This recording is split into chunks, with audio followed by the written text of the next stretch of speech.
with me, your host Ibrahim Asonko, a very wonderful gentleman that I've had the pleasure of knowing for several years, both of whom I admire very deeply, and I've had really very intimate relationship with them, and I've followed their lives very closely. So today, I will begin by saying this: that there are moments in our life when we pause long to see the threads that have been carried, that has carried us from where we began to where we now stand. Moments when the noise of politics, the weight of responsibility, and the demands of survival give way to a deeper question: what kind of wall are we trying to build? And who must we become to build it? Tonight, we gather not just to discuss systems, housing health, governance, diaspora influence, but to explore human stories behind those systems. Stories of two brothers in purpose, shaped by same soil, challenged by different journeys, and united by a shared commitment to service. In a world where institutions often fail, where leadership is contested, and where future feels uncertain, conversations like this remind us that systems do not transform themselves, people do. People who live the realities they now seek to change. People who have carried their communities in their hearts even as they navigated new worlds abroad. So, this episode is not simply an interview, it's an invitation to reflect, to question, to imagine, to ask what it means to lead with integrity, to build with intention, and to belong to a nation that is still learning how to believe in its own possibilities. Uh, with me, Modou Nyang. You can see on my right hand side and on the left, you have Lamin Sanyang. Lamin Sanyang used to be the president of Peace Ambassadors de Gambia. That's where our paths crossed when I was just a little boy getting into the work of advocacy at a national level. Lamin took me under his wings together with the Fabakari Kares, together with the Famara Davos, and with them, I was able to traverse the length and breadth of the country and also go beyond the Gambia to also go outside the Gambia, including Casamas in Senegal. I remember during a very tense time in Senegal, some of the works that we did there. But Modou Young is also a very wonderful brother of mine, and also very recently my boss and mentor with a nonprofit here in Seattle, Washington. He continues to do incredible and very important work in the aspect of youth, especially in relation to homelessness and policy work as well. And I have the biggest pleasure to have them with me today to talk to me about their life, their journey, and their work. Gentlemen, I know that was a long monologue, but welcome to the show. How are you both doing? Lamin, you want to go? I want to say it's another day. No more you go first, Yeah, Harry, you go first. So It's funny because like when Evie said you took him when he was a little boy, I'm like, wow, that makes Lamin old now.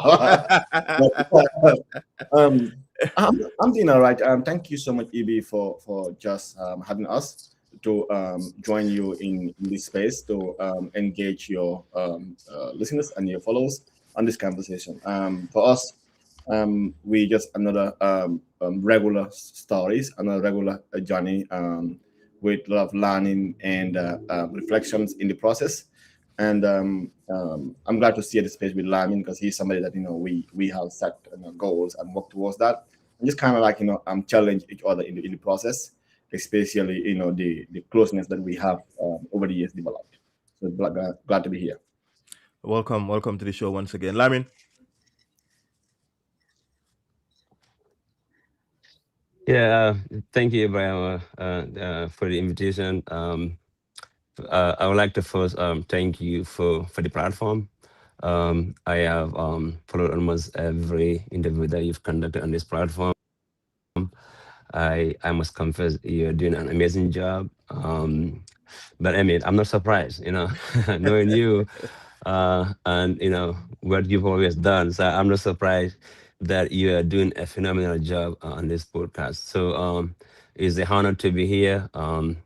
Just have a conversation, about who we are and what we can do, to help ourselves, help our society, and have something better for ourselves as a community. Thank you.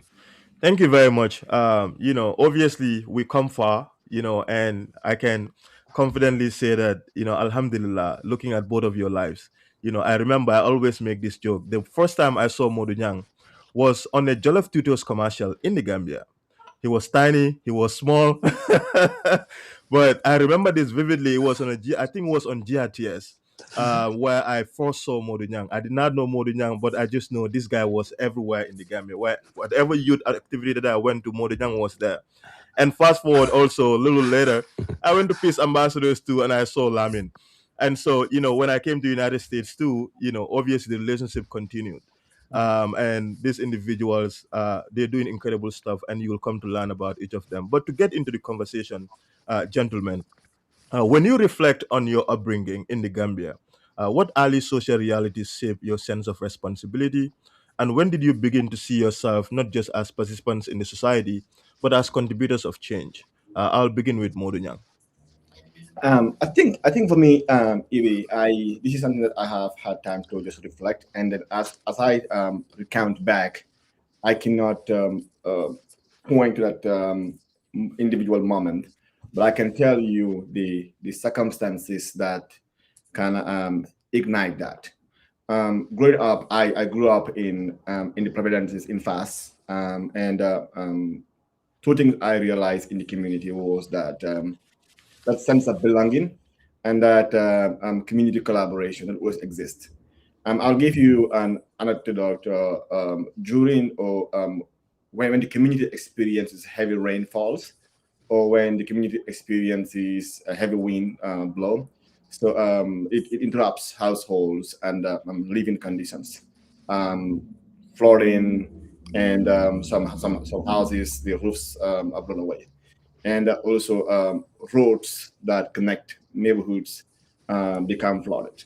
And communities will come together to bring whatever they have to help rebuild a house or to help support and mount a fence back, and will create a travel pathway just to make sure that that transport linkage was done. And these were regular people who were not waiting for government or were not waiting for any resources or any funder to support that work. To some, they will bring in the any half bag of cement that was left from an unfinished project, or some will pick up cement blocks from a project they already have and repurpose it for that. And these are people that were doing it unnoticed, and some behind the spotlight. And to me, those were the moments that growing up as a child I saw and really shaped my my perspective on being there for one another and that sense of collaboration community. And you wouldn't feel it because it was something that was just so natural. So and it was something that people would just do obviously. And there was always a heavy, a big turnout when those things happen. Until now, this kind of initiatives do happen in the Gambia. So to me, those were the moments that really shaped my work into in that perspective belief. But also I had the incredible belief to work with adults who also exposes me to institutions in a more formal structured organizing.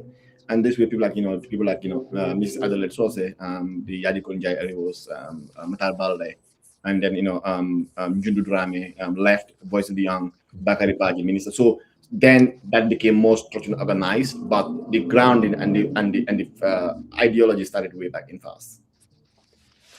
Lamin, when did it happen for you? So my own story is rooted in two things. Well, just like Modu, I grew up in a village. I am from Barafet village in Fonyi Barafet district. That was where I was born, and I also grew up in another village, Kafuda. That's where I went to school. Now, in each of these communities, we always see each other as one, right? If one person is affected, everybody want to steps in and help out. But I also grew up in a household where my grandfather, the man who gave that birth to my father, was a traditional chief during the colonial days. That being the case, I mean, our household is always considered as a place where helping people was really important. In addition to that, my uncle, who is my dad's elder brother, was also was a National Assembly member, from 1992 to 1994. So I have seen So those two close, like, my uncles, my aunts, that I grew up, in. I've seen what they've done. They've Mhm. always, inculcated this in me, that look, in this life we have to stand for each other. We have to help each other where we can, because nobody is self-sufficient, right?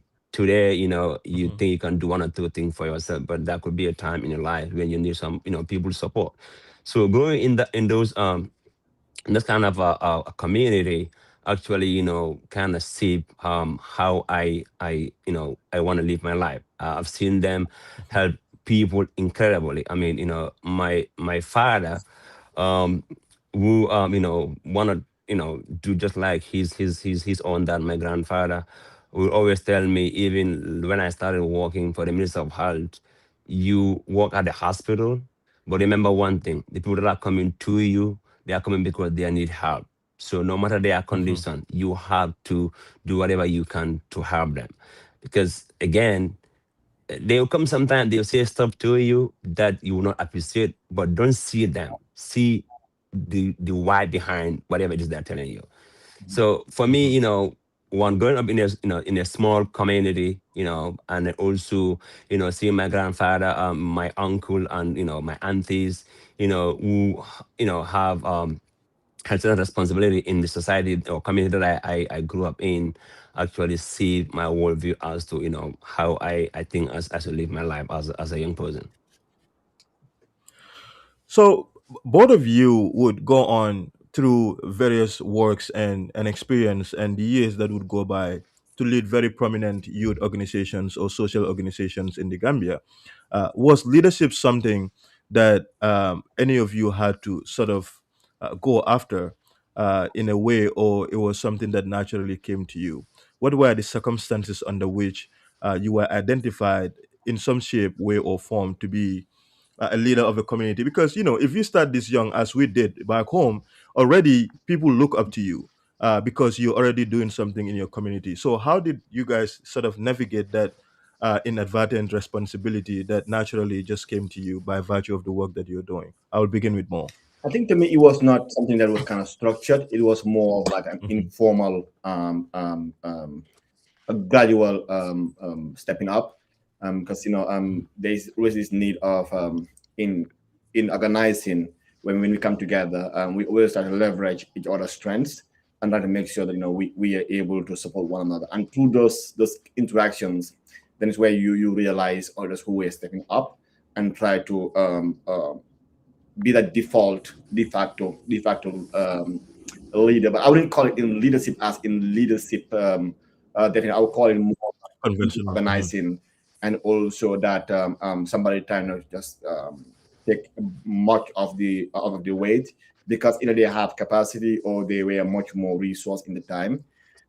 Me, Hmm. it grew into that structured support of incredible mentors that you have. And that was the thing that kind of set me apart from a lot of other people. I would though recognize the late Abidjan, may his soul rest in peace, who have been like the person that will not allow any any barrier to stop him from getting what he feel that we need at the time. And then Abdul Hmm. um, does not care. Like he will reach out to the UN system and anybody just to make sure we were resourced. And through the kind of energy of excitement, it was something that also people see and then acknowledge and then show us that if you really support these young people, they will make a great way. And that's how we get into worldview through and when I get people like my relationship in worldview started with Nday before anti-Adelaide. People just assume the other way around, but through Nday first and then with anti-Adelaide, and that was when now for us the doors of opportunity start to open up, and where we became to gain recognition and credibility, and just because we were able to step onto the shoulders of those people who have already built those frameworks, and they were able to mentor us and guide us through that, and then it became like a gradual process. And the other thing is that there's this issue of leadership in representation through proxy and proximity. And then if you read Said, we'll talk about the the issue of orientationalism. And in that process, to us, it was like, because you were the most visible people, as you said, about the Jala Tutors advertisement, you became the person they will go to and said, oh, we're having this activity, we want to have a youth voice. And then you were asked to do that. So it didn't go through the democratic process of selecting representation. It was more of visibility and proxy. And because of the spaces that we were in, that those opportunities was offered to us, it didn't make us like as the legitimate Most intelligent. Yeah. representative of the young people in the moment, but it was like wanted to hear that youth representation. So I do believe in the moment now, after going through the academic process, I will call it as more of a tokenization process, but it offers us that platform. Lamin, how did those formative years for you in both Kafuta and also, in the greater Banjul area where you eventually would start a lot of work in civil society, how did those formative years shape your understanding of service to community? I always say the best thing that ever happened to me, aside from my father sending me to school, are those experiences, right? Because here is a guy that a lot of people look up to, thinking that you know. So let's go back, a little bit. Like in those days when you go to Yeah. school, you pass exams, you on top of your class, they think you were there, right? And I don't know, Mhm. unfortunately for me, that was the case, right? Every time, with the exam the results come, I'm on top of the class. So people think, I am, I am that smart. But myself, I knew at the time, there are a lot of stuff that I cannot do. You call me and ask me to address a class of five, I would tremble to death, right? I could not. So after realizing that, I said to myself, you know what? This is not going to last. So because every time or everywhere I go, people identify me to be the person to lead. Now, if I am going to be Mhm. effective in doing that, I need to hone my skills. That is how I said to myself, you know what? I think it's about time that I join a formal group that is, youth work. That's how I decided to, Mhm. what, I'm going to affiliate myself with, one of the groups. And, by joining those groups, I think that is what helped on my skills, because they train me, so to speak, taught me how to write reports, how to stand in front of the public, Mhm. how to present, right? Because I remember, in junior school, um, it was my eighth grade. There was this, council election in school. Now every single candidate, so you are selected by the administration. You don't, just say, you know what, I wanna be a counselor. You just, go around for, you know, to be a counselor. So you are identified by the school. Usually they go for students that are, that are performing, in school. So we are all supposed to write a manifesto, right? I don't know what to do, I'm like, what am I supposed to do? So I had to go to my late uncle, who, as I said, who was in the National Assembly, for him to write me my manifesto, right? Mhm. So I said to myself, this is not going to last, right? Because he's not going to be there for me forever. So, I mean, I have to do something. So, in essence, deciding to join, youth work or activism or however you want to call it, definitely, save, me to be the person that I am today. I mean, I could not have been, more grateful than I already are, but that's just how it is. So those things, like, you did mention the likes of Fabakari, the likes of, Jindo Rame, Koto, Madis, the Mustafa Kevis, the Hussein Sa'ad, these are the people at the time, who were, the Pamalik Caesars, who were there. So, this would, they brought us, under their tutelage, and help us grow into who we are today. So, I mean, today, Alhamdulillah, we can, look back and say, you know what, this is what makes us who we are. So, I mean, those experiences were valuable. You can just, underestimate them. Sometimes when I think about it, I often, reflect on just how the commitment that youths over the years have shown in civil society, how it doesn't match just in a way our social and, well, not social, but in regards to how our economic system is as a country, just how degraded and well, for lack of better word, just how poor we are as a society, right? But in terms of economics, in that sense, but in terms of quality, Gambia is no short of civil society advocates, civil society experts, community organizers. I think everywhere you go, even in local, some of the remotest parts of the country, you will find individuals who are perhaps more experienced, more qualified than individuals who perhaps even have, contemporary or conventional formal educational certificates. It's because I think because of where we're from, this thing comes naturally to most of us. And I think even though the dynamics now is different, but you still see a lot of young people that, once even they're in school, they're like, no, this is what I want to do. And I always tell them, look, being a civil society advocate is not a job. We never plan to be in civil society job, as a job. So I always try to orient them in a way that, look, figure out what you want to do. Like Mo would always say, know your why. If that is a social cause that you want to do, you want to fix, you can engage, you can be involved, join civil society organizations, but this is not a life commitment that anybody just want to do as a profession. There is always a need for it. But what do you see in terms of the landscape now from where we were before to where we are now in respect to what I've just said, More? Now, I think the two things in that is when we look at youth work itself is an unharnessed discipline in Gambia. If you look at right now, any government agency you go to, any public sector you go to, any private sector you go to in Gambia, and in fact to the UN system where you have Gambians, only in the diaspora you have Gambians, those in current leadership roles, most of them are from the early youth work. And again, that is very some people will go back, try to push back for me, just to kind of put a cavity. When I put my treatment back of youth work, I will start with, like, for instance, the Mustafa Kebes, the Njundu and the lefts. And then in that after the generation, you have Lamin's generation, you have us to come back after that. So it was an academic, it was a boot camp. And in that space, they teach you things that, for me, going through my bachelor's in youth development work, it was more of a refresher.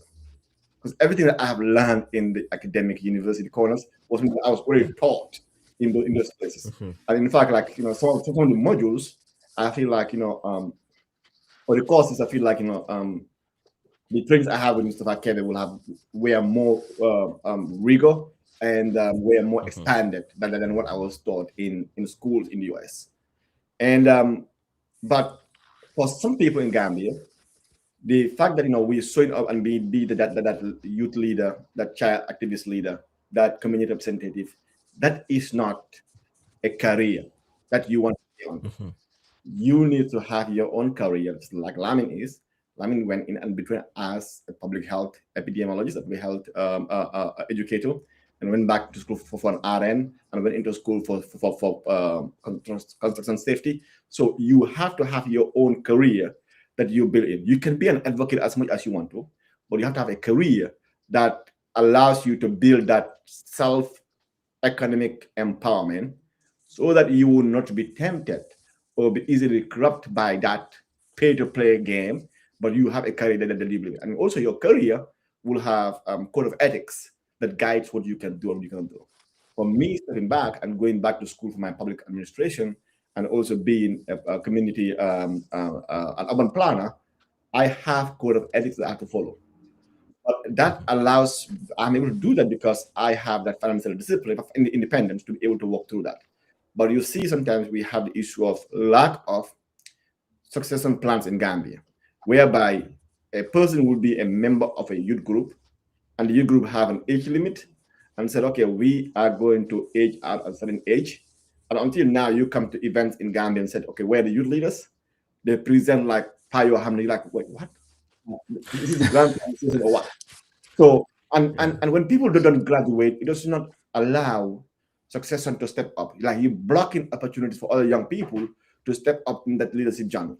So for us, we were able to do that because when the folks like KBS step up, that allows the Lamin generation to come up. When Lamin generation step up, it allows our generation to come in. When our step up, then you have like the issue, the other like Rotation. of Ndaibasin, Yasin Fall, and other people. So we were able to create that progression. But you cannot just be served the workshops, especially in Gambia, whereby workshops are paid. So it's like incentivized. You see people stay longer than they should. And then instead of going to school and get a career, they use that as a career. It's not a career. Community development itself has its own discipline, but it's another different process of learning. And I think Gambia right now, because the people that leave or left Gambia and they came to the US or to the other places and were able to build themselves, were able to save a career out of that. Among our generation, none of us have at least have an academic education below a master's degree.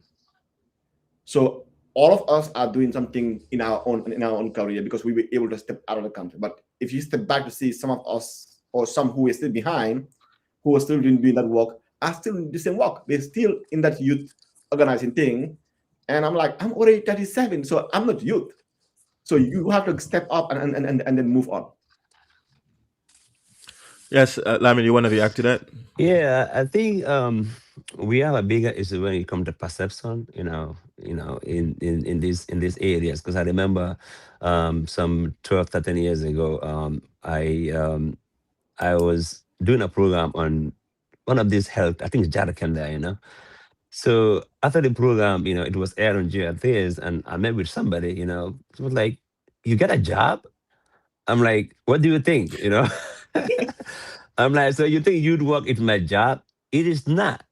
I'm into advocacy for service because I feel like this is something that we should all should do, regardless of what our status are in society. Because what we do in these advocacies is speaking for the voiceless, right? So again, to most point, it is not something that especially if you're a youth activist, right? You depend on which charter you use, is 30 to 35, right? So anytime anybody outside of 35 is no longer considered a youth. But people have the perception that, oh, once you are in this, that's where you are. And that is why even if you go to our setups, if you go to our organizations, if you go to political parties, they say this is the youth, secretary, the youth president. They are all outside of the of the youth bracket, right? It's because we have zero. And I'll say this apologetically. We have zero plan for success, right? you know, just going back to Njundu's leadership class that he taught us, one of the 21 irrefutable laws of leadership states that a true leader create more leaders, right? Yeah. If you are a leader, what do? You create the environment for more leaders to come after you. If you are the only leader, after five, after maybe after your time is done in something, you look back, there's nobody following you. You are only in position of leadership, but you are not the leader. Yeah. And that is something that I have observed in many aspects of our society. And we need to I think we need to graduate from that completely. We need to understand that the advocacy or where it is youth work, it is service, right? In addition to that, everybody should be able to have what they call a career, that they can fall back Yeah. on, to change lives in another way that they can. You know, we're going to shift the gears a little bit, gentlemen, to where you both are right now in the United States. By the way, for our audience who are here, Modou Nyang is based here in Washington, Washington State, Seattle, and Lamin Sanyang is based in Virginia, also in the United States, like I just said. So we are going to dive a little bit into your experience as, Gambian diasporians, right? And that how you situate your professional jobs in that respect, having done very well for yourselves back home, and now also, having found your feet already for both of you. Congratulations! I must say, I know you still very ambitious. You both are still involved in a lot, and you're very humble to always say, no, I'm not. But I like to give people their flowers, so I would say that both of you are doing very well for yourself. But my question really is, moving from the Gambia, right, to be such nationally celebrated as a youth person, and moving to a society where you almost become, unknown, could be a little unsettling and sometimes even disorienting. And even I may add that it could be very isolating sometimes for some people, at least talking to some Gambians and some Africans who are perhaps lawyers or engineers, and you had this level of social acceptance and admiration you enjoy from where you're from, and you come to this whole new society where it almost feels as though you have to reinvent the wheel, you have to start all over again. How did that transition affect your sense of identity, your confidence, and purpose more?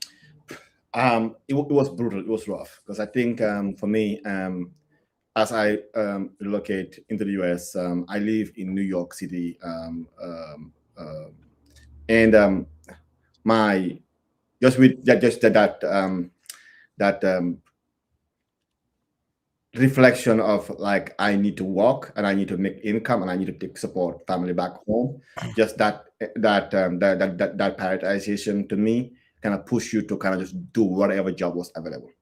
And for me, in that moment, my first job in that moment was I work in a restaurant in on Fordham Road, and I was washing dishes for the restaurant. And in that space, I have people that will just ask me for stuff, and it was just like I'm hearing this noise, and then when I listen to people talk, when I listen to the language, I'm like, this is not where I should be. So one day I just get so pissed off, and then like my mouth volume to sorrow, and I was like, I'll quit. And then that was like quitting was like yes for me to figure out next what I wanted to do next, and then that was why I like sit back and reflect on what I wanted to do. And then luckily for me, I have a brother, Modou Nyang, also, and he was able to just kind of walk me to what do you want to do. And it was like before you start something different, build up from where you were already into. And because you've been into youth work, so maybe look into a school that offers youth work as a degree and pursues that. And that's how I end up in Washington State. And then just through the process of building through that, just like anybody else who moved into Seattle, caregiving was the most immediate first thing that you will do. And then just within 2 months, 3 months of doing that work, I'm like, nah, that's not for me. But I was also engaged in the schools, so was able to build through that, and then that's how I end up into with youth care, and then started to build from there. And it was just more like that connection back to what I was doing in Gambia, and was able to build up from that spaces. But I had to pursue that as a degree, and then which allowed me to have that dual concentration. One was youth behavioral health, and the other focus was on abnormal psych. And within 10 years of having that work, it's very hectic, very emotionally draining, because every day I hear a story of a young person who worse than the story I had yesterday. And then one time I was like, no, I'm done.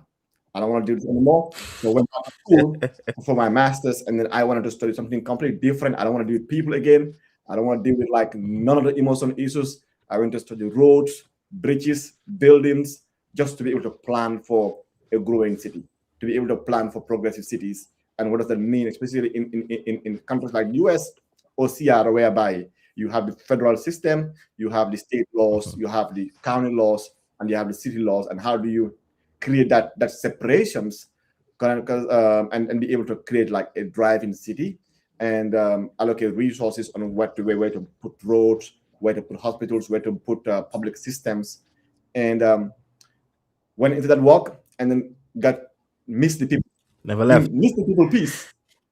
Because I missed the people piece, I went back again for my second master's, and this time around I wanted to focus on public administration, and this is what brings me back to the people and the housing and the policies together in that space. But to me, it was more of like, unlike many people, I had, again, people that were able to help and guide me through the process. Also, I had Lamin, because Lamin was also my roommate. So we had that moment whereby we kind of just, and as we can empower each other. We set goals, and we were all like pursuing our goals. And I wouldn't call it competition, but we were challenging each other in that process. So we were all doing it at the same time. So it felt like a community, not just one person doing it. So it's a healthy accountability, but also a brotherly Yeah. relationship. Lamin, you've enjoyed national recognition in Gambia because of your work. It was not handed to you. I think you've always been extremely humble. If anybody knows you, would I think say that. But you've enjoyed that. I mean, level of um, youthful national recognition for a long time in Gambia, and eventually you came to the United States. How has the experience been for you in terms of finding yourself, in terms of sometimes your identity, crisis, if any, and even just who you are and your confidence, and in this wholly new society that you find yourself in? Um, it was extremely challenging, if I'm to, if I'm to tell you the truth. But in this, in this country, how you end up depends on who your hosts are, right, and the people that you interact with. I'm grateful that I um, I had some great hosts who showed me the way. But I also have individuals that I've known since I was young who happen to be in this country who don't also let me just drift into whatever it is that this country has has to do with people. But also, again, to most point, since I've been here, Mo and I have always kept constant, we've been in constant contact all the time. We've never lost contact of each other. So we've always reminded ourselves, hey, look, all of us have started something. We are doing something in the Gambia, so we should not come here and then and fall back to the default mode, because I mean, I was in Seattle, right? And when you in Seattle, I mean, everybody does the same thing, we all going to, home care and all that stuff. For me, going to work from 7 a.m. to 11 p.m. every day, 5 days a week, and then making, combined income like $22 an hour if I put the two jobs together, I'm like, that's not going to do it for me. I always ask myself, what am I supposed to do if I have a family? So, I mean, if you take taxes out of that, maybe what I make if I put my two jobs together, if I pay the bills, probably have $1,000 left. I have a family to support. I have other stuff that I need to do. Say to myself, no, this is not the way. I need to find, another way. Especially, already having a degree back from the Gambia, so coming here and then, relegating myself to, so certain, stuff. I say to myself, that's not gonna fly with me. So, but luckily for me, a cousin of mine who is also in the US but in a different state was will not let me free. He will not let me be. He's like every time I talk to him, hey, what are your plans? Do you have any plans of going to school and all that stuff? So I keep telling him, hey, I will go. So because the conversation was like, okay, I will try and go and do a master's, right? He was like, okay, most good schools in this country will require a GRE for you to get admission. So I'm like, okay, I will see. Before anything, he bought a book, a GRE book, and shipped it to me. So I'm like, okay, now Wow. I don't have an excuse, but to do something. That was what Hmm. forced me to even move from Seattle to a different state, Ohio, Cleveland, so that I can go to Hmm. school. Then I went to school, I become a nurse while I was there. But that was not enough, because again, I because again, the people that you interact with, are the people that shape you.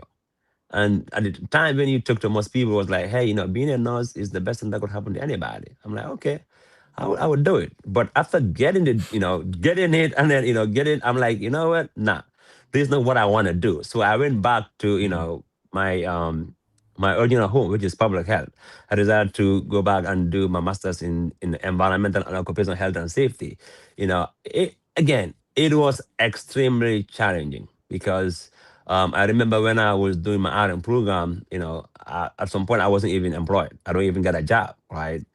I literally, whatever money that I had to pay everything, as tuition. But I'm like, you know what? It is worth it, right? And Hmm. I'm grateful that I took that decision. And I'm so grateful Hmm. to the people that actually, helped me make those decisions, like the friends, the cousins and the brothers, the other people that I took to, while while I was here. I mean, I remember one time, because I was, for the first 8 months, I wasn't doing anything. I was sitting at one place doing nothing. All I do is like watch Mhm. TV. So I devised a plan. I go for some walks. I go out. I stay the whole night. I stay up the whole night because I don't have anything to do. Mhm. So I remember having a conversation with. I was completely desperate. I said to myself, "What have I done to myself?" Because again, I was in the Gambia. I was gainfully employed. I mean, I wasn't a millionaire, but I make enough to take care of myself, right? So the current minister of justice was my was my teacher. In elementary school. So one day, then he was in UK doing his master's, I think. So I was, chatting with him on Facebook. I used to be active on Facebook. I told him, look, I don't know. I am completely desperate. I don't wanna be here anymore. And he was like, look, don't despair. Just stay Mhm. focused. You're gonna make it. And so him together with one Dr. Sanyang, one Dr. Idrisa, Gasama, who is a big brother too. Those are the people that helped me. They helped me a lot. Of course, my roommate Eva, is a lifelong friend. Esa Silla is in Seattle. You probably know him. I know him. Yeah, I know Yeah, him. Mhm. with Mo Nyang, Yusuf Anjay is another friend in New York. So, you know, plus, another cousin of mine, Mo's cousin Abbas, these are the people, Hadisela, our sister, who actually, showed us the way. They Yeah. they they knew it is challenging. They knew it's difficult, but they knew Mhm. there's a way out. And they showed us the way. I think that's what makes a difference for me. Yeah. So, and I'm also curious to stay on this topic a little bit in terms of how that shift or that transition took place for you guys. And what I would like to ask you more is, when you come from Gambia, there's a certain mindset that you come with already because human beings are a reflection of their society. And in your society for a very long time, all you know is the work that you are doing, the people that you are around, you're shaped by your parental experience, also the schools that you went to in the Gambia, but particularly even the manner in which you engage with academia back home is different from the system that we have here. Of course, the fundamentals are the same, the precepts and the concepts are all the same, but the manner in which things have been done in schools here is different from how it's been done back home. And I am a living experience to that myself in terms of what I'm experiencing right now at my graduate program. But how has that shift been like?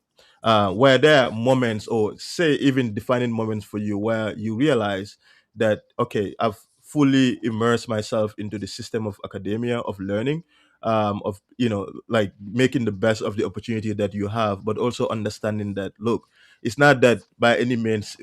Sometimes you question whether you in fact belong here, but eventually you realize that look, I belong here. I just need to reset myself and fit in without having to lose who I am entirely. But really, I'm curious to understand how has that experience been like for you? Because I do feel as though, and we can broaden this conversation, Lamin, when you come in. A lot of people struggle. You come here, you have a degree already from Gambia. You're like, okay, I'm just gonna have another master's. When in fact that master's, because learning and teaching or education in this country is so commercialized, it's different if you want to go into academia. That's one thing. But if you want to go to school to get a job in this country, then you have to ask yourself those fundamental questions of what sort of programs you want to do. So, if we would spend some time to talk about that, how significant was that for any of you? Was it a gradual continuation in terms of what you were learning in the Gambia when you come and the work that you're doing, and just be like, okay, I'm just going to seamlessly get into other programs that I'm interested in, or does it have to be a question of what program can I do that aligns with my values and what I want in the society, such that I can create impact both for myself but also for my professional work as well. I think is a combination of two things. One was what Lamin said about having those professional mentors that guides you, and through those, because of the experience of interacting with the system, they're able to ask those intriguing questions that just help you to reshape and rethink through things. Because I remember, just like Lamin, I also had a moment whereby I spent 2 years in school in the US doing all my prerequisites of going into nursing. And mind you, I was a pure art student. So it was 2 years of waste of time. And then once I finally got in, I knew that was not me. So, and then that was like where I started to have conversation with like the Modou Nyangs and then the F. Boyangs and the Bakari Badis. And that was where some of those reflective questions came about. I said, okay, your early education was on youth development work. So, and what do you want to do? And just having to think through those questions and then was able to kind of walk through back on that. And I think one thing we don't have in Gambia is that, career coaching, career counseling processes, whereby you have the clarity of what your options are and you can align it based on passion or based on financial driven motive or based on impact. And everybody have their own career way of making decisions. And I tell people that the end goal have to be quality of life. What does quality of life means to you? Does it mean having one full-time job that you can take care of your family, pay your bills, and still stay home with your family? Or does it mean like getting paid more and have more on your savings, and then what you give back is spending more time at work? So now you have to decide what quality of life means to you and decide on that. So for me, because of that process, it has a lot of learning and failing and going back, and that's how I spent over 10 years in school just because of that figuring out process. And the other thing I also learned in the academic process here is very based on finding where your top niche is and exploring that out. And for me, as I get into that academic inquiry and then realize that my work was around community engagement and planning. So I think in my MPA, I focus my MPA around that. So I think if I'm just building and expanding from what my skill set would be, what my signature skill set would be. Instead of being a jack of all trade, I wanted to have a specialization. And now to engage into that academic rigor of research. And also one thing I also realized in the schools or even in the US in general is very relationship based. You gotta build relationships. Because I was able to build those relationships with some of those academic scholars, I was invited into some research work whereby my opinion matters in this research work, whereby I was profiled in this research work. And that kind of gave me the breakthrough into academia. And to an extent of like having to go into an actual PhD program whereby it was more of that kind of continue that kind of conversation until when things happen, I have to study down. But the bottom line here is there is no straight path. It's not like it doesn't move in a binary. It has to go through ways and learning. Some of the things you will learn yourself. Some of the things you will be lucky to have mentors who will help you. Lamin. Yeah, so I remember when I first stepped into the classroom doing my projects, I said to myself, "Oh Lord, what have I decided to do?" You know. So the transition is always going to be a challenge. You know, yeah, academia is academia, but the setups are different, the expectations are different. So you have to be able to meet the expectations, right? But going back to the bigger picture, I mean, one thing I always tell people, yes, we are immigrants, right? Anybody can choose to study whatever you want to study. But would you rather spend money on something that cannot even give you a job, or will you do something that has the ability to give you a job? So you make the determination. Because if we are studying to go back to Gambia and work, and if you are studying to stay in the US and work, I mean, I feel like they're different. You can do anything here, go to Gambia and get yourself a job. I've seen people that had a master's in something completely different, but when they go back to Gambia, they're working into something completely different, right? I mean, it doesn't matter much in most cases. I mean, in especially with the government, because that's where I work. I mean, I've seen people that have masters in occupational safety, for example.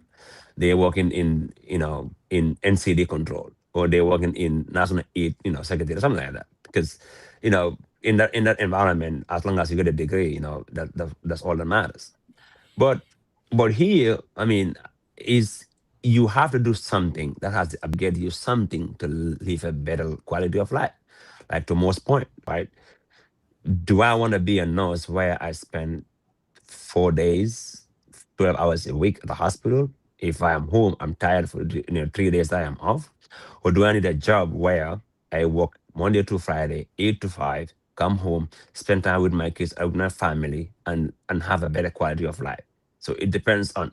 For me, looking at what I know in the States, I've seen families, I've seen individuals where the mom and the dad is not home for the for like a good part of the week.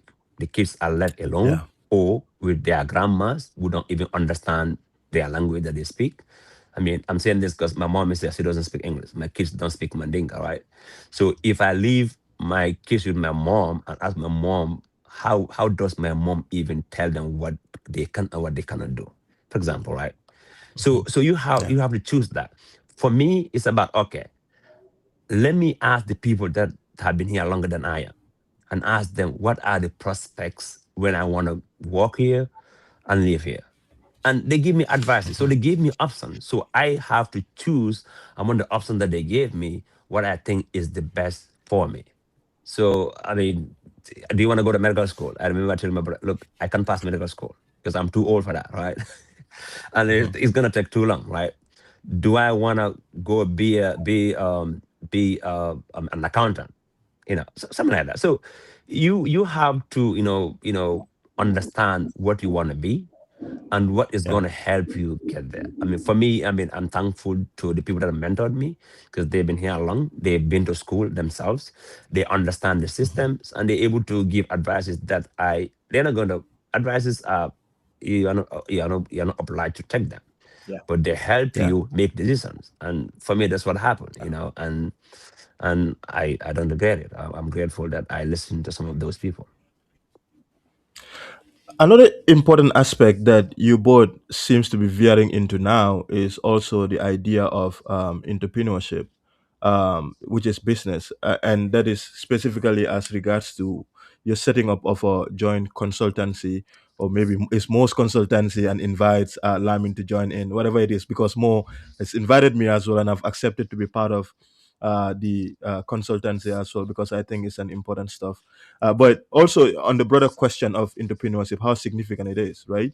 Obviously, we've talked about the importance of having formal educational qualifications. We cannot under state just how significant that is, but also there is a growing interest among our community for a lot of young people who are venturing into business because and it's one thing to want to go to school, but if school is not meant for you, you can take certain professional qualifications to start a business. In fact, you don't even need to some extent a professional qualification. If you want to do a business, you can start a business.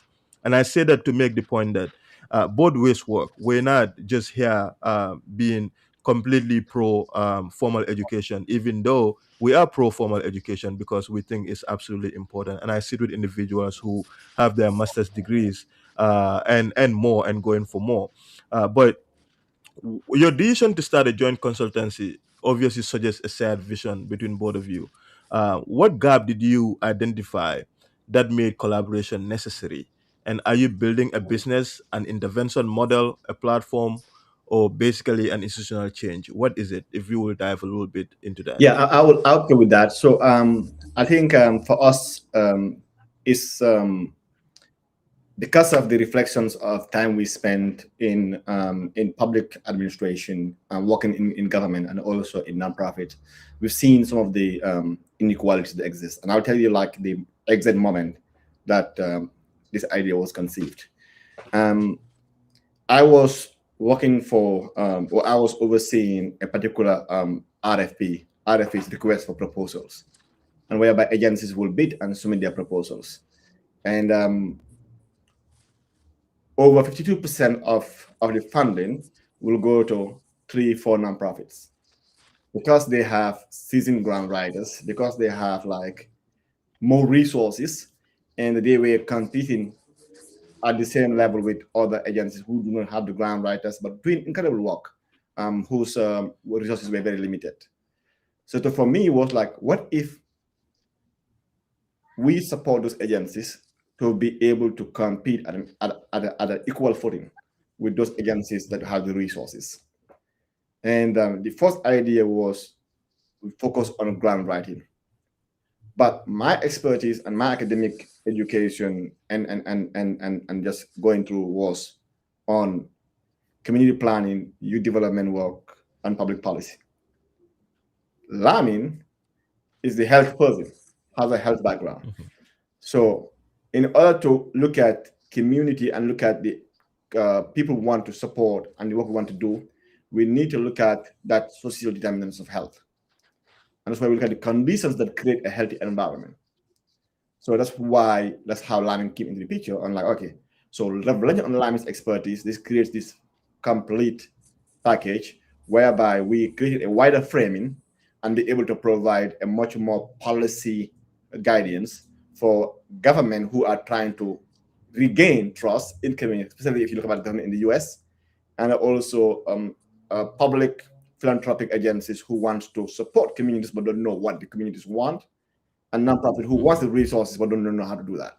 So be that bridge of translating those commitments into actions and focusing on the policy strategic advising, just because of not just only from our academic experience, but as people who have been in those systems. To me, I had two choices. I had to continue in the system and build in that enforce and create these policies, and whereby it reminds me of, are we creating systems of oppression or are we undoing that? And what tools do I have to do that? And if you understand how city and county and public government works, you have mandates and frameworks that you can do and what you cannot do around. And because those laws are already designed, I cannot go outside those laws.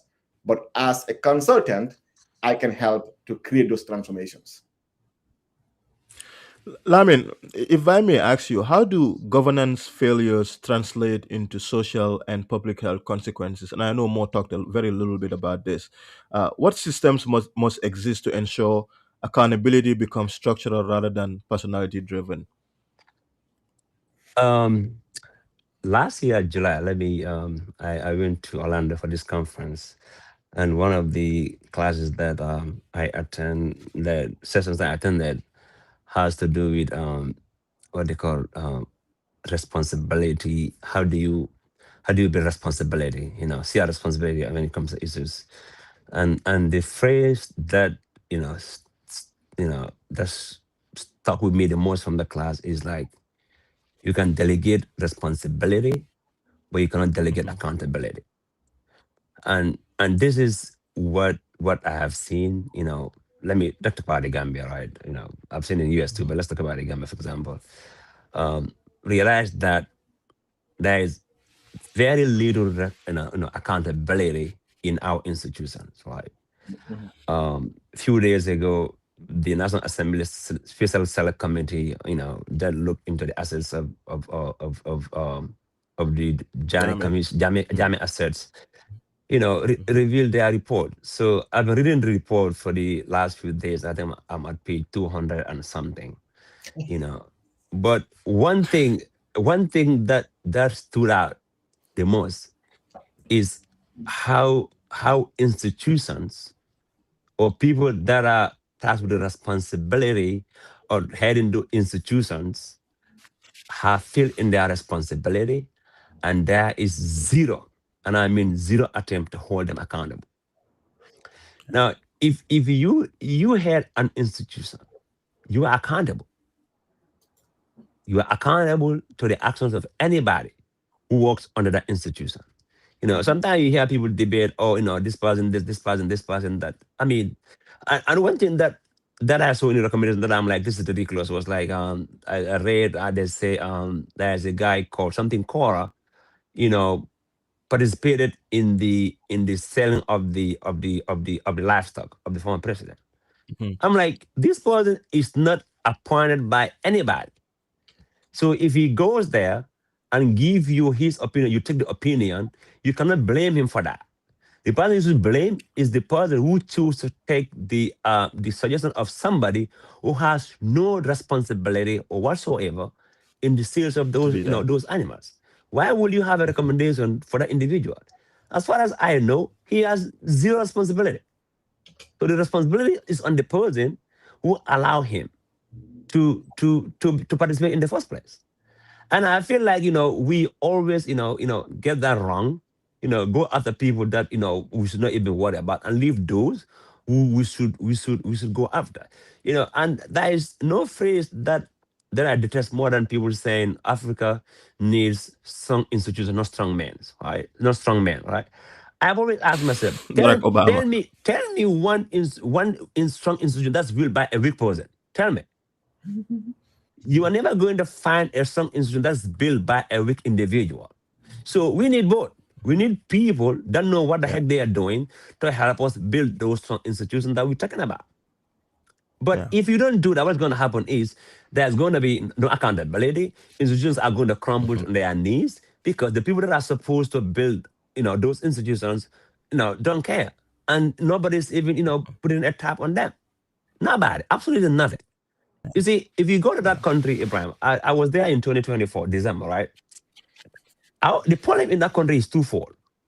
You have the government and you have the people. Mm-hmm. Now, the people problem is like we have, excuse me for the language, there is very limited self-discipline in that country. That is why when you go to hospitals or places of public places, for example, Yeah. hospitals, Mm-hmm. you find people that are supposed to come to work at 8 o'clock. They come to work at 9 o'clock. I have seen that myself. I work in the system. They will come to work, at 9 o'clock when they're supposed to be there at 8 o'clock. When they get at the first thing they say to themselves, "Oh, I need to go eat. I need to go have my breakfast."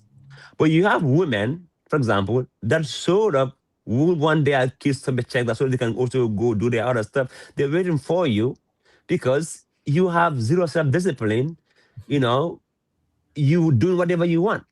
And there is no accountability. Zero. The people that are supposed to hold you at account are not doing anything. Yeah. Now, that's people. So you see a lot of terrible traffic in the Gambia. I thought sometimes, it's the road, it's number of vehicles. But like number of vehicles that we have in one city in this country is more than probably the entire, vehicle population in the Gambia, for example. Yeah. But you know what happened? I've seen people have vehicle broke down in the middle of the road. They leave them there and go their way. Right? So tell me, how do you build a society like that? Yeah. Where people do whatever they want, whether it is the government or is the individuals. Now you have a government who, all they care about is political experience. That's just what it is, right? They so much. Ibrahim, I mean, I cannot say much about Jawara's regime, but I can say something about Jammeh and in the Barrow governments. Mm-hmm. I mean, we have leaders who don't care about building the country. All they care is come do politics and that's it. Yeah. That is why our institutions are terrible. That's why people do whatever they want. They go scot-free. And if that happens, guess what? Let's take a look, an example of the AKI, for example. Yeah. What happened? Because people that are supposed to do the job are not doing what they're supposed to do. Now, almost 80 people still lost their life because of that. What comes out of it? Nothing. Now, we're sending all these commissions and all these inquiries at the end of the day. The people that we hope are going to, implement recommendations don't seem to care. So that's why, when you go to, the government hospital, for example, look at the health sector, it's just bad. I mean, nobody's going to tell me, I've worked there. I mean, for like 7, 8 years, I know what is there. I mean, the people that work in the system are doing their best, but we have zero accountability. So unless we change, those accountability, put in place some accountability mechanisms, we're going to be the same place for the next 20 years. I mean, we're not going to move anywhere. Again, I we think have to be able to hold ourselves to account. I think Lamin, think that there is accountability. I think where we have it is in Gambia right now is the issue of that consequence basis whereby people are held to account for their actions. I think when I look at what we have right now, it's systematic and it's designed by institutions, and it was designed by colonial systems to create that dependent systems into the colonial monarch system, so that Gambia will still continue being in that developing space unless we want to intentionally action a tangible development phase we have to shift from that colonial British system, and because that system wasn't designed for a post-revolutionary independence, it was designed to continue that in that colonial era. I'll give you two examples. One, until right now, as we speak right now, Gambia has independence in 65. Gambia do not have a housing policy. We have land policies, mostly about how we transact on land, but we don't have a housing policy. So until right now, I have not seen a single emergency management plan of Banjul. The sea rise is increasing. Banjul have two ways in and out, Dantin Bridge and the ferry. I interviewed Dr. Amisila, and I think she was helping the Gambia government set out an emergency preparation plan. And she did some incredible work on it. You can check her paper online. Yeah, So I'm aware of that program, but I'm just like from 65 to now, we are still at the process of developing. Yeah. That's where our priorities are. And I'm saying this because back to Lamin's thing, the major referral hospital in Gambia, the main backbone of our health system is based in Banjul. If we have a natural flood or a natural disaster that cut off Denton Bridge, our health system is paralyzed because there's no in and out of Banjul.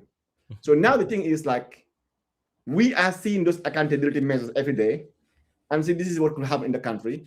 And the third thing is you have these dual structure systems.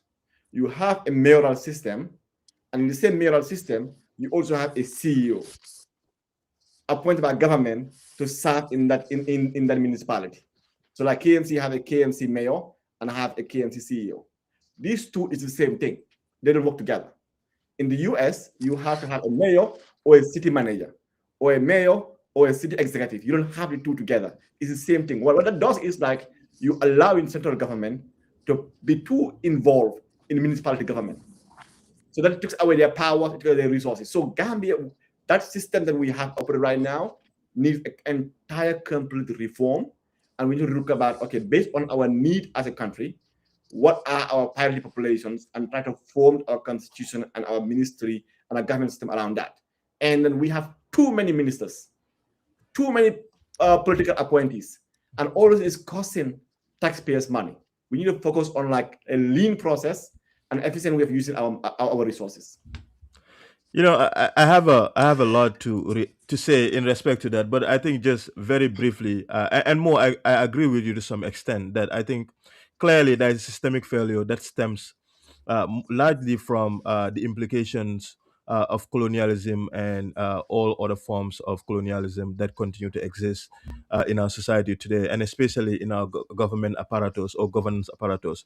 But however, I think be a difference with you in the sense that I think public accountability is one that we don't need no formal sort of systems in a way to hold people accountable in the Gambia. And you would agree with me, especially in light of this report that came from the National Assembly Select Committee, is unless we seriously hold each other accountable more, we're going to continue talking about this, because it's not that we don't have a framework that holds people accountable. We do, right? It's not that we don't have an anti-corruption bill. We don't have the police system who are capable enough to do these things. And that's why I align with what Lamin was saying. I think there's a lot more an issue of political expediency than people being serious about holding other people accountable. Can you imagine, since this government came into office, how many people they indicted for corruption? And you want to tell me that? So my point really is that we have these things in our legislations. We have this in the framework. Now, Gambia had its independence since 1965. We must acknowledge that that effect is still there. Gambia is a fairly young country compared to other countries that are within that age range. But those countries are way ahead of Gambia, right? So we need reforms, but reforms also has to be embedded in it at a very basic level. How do we hold people accountable? How do we make sure if the National Assembly Select Committee in that Tembidu, we put charges and put forward against Tembidu? How do we make sure that if the Truth Commission indicts, the Dana Commission indicts an individual like Modou Sabali, that Modou Sabali is not been sitting before the National Assembly, before the President's office every day? How do we make sure that these things, that where money is being invested, that we make sure that they have been followed to the line? But that is at the basic level, even that is not happening. So we can argue about the systemic failures, we can argue about the effects of colonialism, but at a basic level, in terms of leadership, we see what is happening. Then it begs the question whether we're serious about anything at all, let alone reforms. It is, Sanko. Here's what you got to understand. There are things that are illegal. Is where the jurist debate comes in. Is it moral? It's where our culture and our exposures and our religion comes in. And I think what we have in Gambia right now, because of that, the system is built in the backbone of that structure that was designed to create for political dominance and political presidencies, not for national development. That's why you have this right now.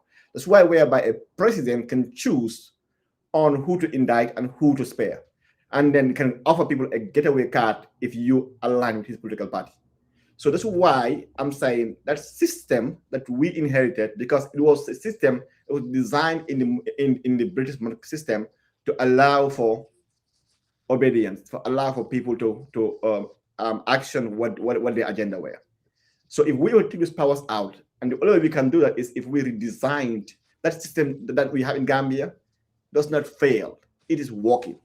It is working for what it was created for. That's why when Barrow came in, Barrow did not change the system. He recycled the bottles and then just have new phases. But the system is working. So to me, we can say, let's say for instance, if we want to have accountability, we need to have a clear guardrail framework of what happens. If then Suda can come in and say, hey, I have conflict of interest in this issue, that's automatically disqualify her or anybody else to pursue the charges, especially if the person self-declared that. So you cannot overrule that. Like for instance, recently, I was reviewing some proposals at KCRT. It's because of the fact that I worked at Friends of Youth not under a year ago, or no more than a year ago. I have to rescue myself from just even reviewing their proposal for the perception of bias. But and that's the thing, because she hasn't. I think it kind of skews the process, because even though she declares that she is conflicted, and the minister was like, "Yo, okay, cool, we know you're conflicted, but we are going to make sure you recuse yourself when the process continues." I think, like to your point, it still skews the process, the perception of corruption, and you cannot take that away. And that's some of the arguments that I was having with some individuals yesterday, that they're like, the report class. I said, well, what I would have done is I would have completely taken myself away. I would not. I wouldn't participate in that. But exactly. I think process and take the powers from the president and have an independent authority who will be doing it. And here you have agencies that have, for instance, and don't get me wrong, I'm not saying the US has the best system. We know how bad our system is right now. But you have Office of Accountability, Office of DOA. That will inspect these things, and then will prosecute and will recommend prosecutions, and will release a report to allow public accountability. It's working. Yeah. But what do we have? No, but more. But let's retract it a bit. Mm-hmm. Now, the Jammeh Commission completed its work in 2019, right? Yeah. And it came up with some recommendations, right? Mm-hmm. Yeah. Now, you want to tell me to implement those recommendations, is based on a colonial system? I mean, that has nothing to do with the system. It has to do with the people that are tasked with the responsibility of implementing those recommendations. Yeah. So if they don't do it, you can blame that on this, on the colonial system. That is us. That's us problem. It's the not system is us, problem, right? I agree. Yeah, the system is us, right? The system is us. I agree. You look at the whole thing. I don't know if you guys see the exchange between Bat and Bedu and Mambu Njai, the former Minister of Justice. Yes, right? yes. When I read that, I can understand. So that is not an issue of somebody trying to draw your attention to something that you're doing that's illegal, but you just choose to ignore it because probably at the back of your mind you think, oh, nothing's gonna come out of it. So that's why it is. And let's wait and see, what is going to come out of this, recommendation from this report. I mean, how many of this do we have? We have the TRC, we have the Jammeh Commission, we have the Faraba Commission, we have all these commissions. Now, how many of those recommendations have we seen being implemented? How many? So it is not. Yeah, you can blame the system for all you want, but we have to take accountability seriously if we want to change anything in that country. I mean, whether it is in the health sector, whether it is in, it is whatever sector that we have, because every day, we have stuff coming out almost Yeah. every day. You hear scandals in that country almost every day, and all you hear is, "Oh no, these are opinions." Come on, man. Yeah. We gotta It's we, That's the So reason why so we have those things in place. topic, Evie. We have to come back to it. But Lamin, the thing is, um, the conditions that creates that is the system. That system is us. We, as our behaviors, our attitudes, is what we do as people in Gambia. What I'm saying is that the institutions that we're supposed to ensure that those things don't happen are designed to aid and promote that. That's why you're having like a minister giving like a complete blind eye. That's why the president is using that as leverage, or like No, I think I disagree with you on that. What I'm saying is, if we're talking about laws, you're talking about laws that are developed by the system that you're talking about here, right? We're yeah. not even And we're most of talking these about the were laws. actually most of these were literally Jammeh instigated these things in the local, like for example the CEO stuff you're talking about. This was Jammeh's means to make sure that he meddles in local government operations. yeah. And you also talk about a lot of these things are literally uh, politicians' means and ways of making sure they evade accountability. There is no other way around it. We can look at a broader systemic problem that we have and the impact of colonialism, but more, these are human beings. These are Of your course. brothers and sisters and our brothers and sisters back home who the government, including the president, is refusing to hold them to account. I agree with you. I totally agree Yeah. with you. We saying the same thing. I'm just saying like, you have to peel off layers and said all this way is just like a continuity of like trying to support a system that was created for one thing. And from now on, what we do is how do you reinforce that? So everything else is coming afterward is reinforcing that system, but the entire design was for that. So that we know is only going to continue doing this. We need to like disrupt that, like Yeah. break down the damn fence and create a new system that focus on meeting our needs. Because right now, what we have is not serving us. It's going to continue. How many commissions do we have? How much do we pay on commission? Bro, yeah, it's more than five. I think How it's a many report lot. from that? You said a Yeah. commission of like trying to go back after $336 million. That's how much the Billy Jammeh has took. Again, how much have we spent in trying to get that back? How much did we get back? Well, Lamin, we need to wrap up. I know it's getting late, so I'll give you your last reaction, and then Mo will have a final reaction on the conversation. But I think this lays a foundation for us to have a political conversation on and a policy conversation on what's happening back home. So I'll set that up. But if we may wrap up with Lamin, your reaction, and then I'll have more, and then I'll finish. Yeah, I just want to thank you for the opportunity, to be on the platform. Again, here we are here to support each other. Personally, I'm available if anybody is here in the US struggling and need guidance. I'm available. I can share whatever little knowledge that I have based on my little experience being here. Those who want to go into academia, I can also give them some little advice as to based on my personal experience. But I would say thank you for the opportunity to be on the platform. It's been an honor. Thank you, Mo. So thank you, Ivy. Just to continue from Lamin's point, we are always in service to the community. We want to support people as individuals or in any way we can. And again, you can reach out to us anytime. We're happy to connect you with our networks and also to support people with the resources to succeed. We do hope that our lessons and our experience we see can help to get people avoid some of those things and then utilize this a much more lean easy process or fulfilling process. So thank you so much for having us and looking forward to continuing these conversations. Thank you very much, Modou Nyang. Thank you very much, Lamin. Modou has a podcast too, by the way, called The System Is Us. So check it out. And consultancy too. I don't know to what extent we are going to be involved in the Gambia, but we hope we will be because we just don't want to only continue to work and put our valuable intellect only here in the United States. And that's why we're carrying stories like this. But really, once again, thank you very much, gentlemen, for being here. One of my biggest bragging rights is that I'm very thankful to know really wonderful Gambians, people that I know for sure when I pick up the phone, even if I haven't talked to them for a while, they're going to pick and they're going to provide answers for me for the questions that I have, because I do have a lot of questions and they know this, including, especially more. So I really appreciate all of you being here. Thank you for using your time in this holy month of Ramadan to have a conversation with me. We'll have more of this. Thank you to our audience who are here. While you're here, please consider subscribing to our YouTube and share this conversation, I will continue to have more people coming on the show. Once again, thank you very much, gentlemen.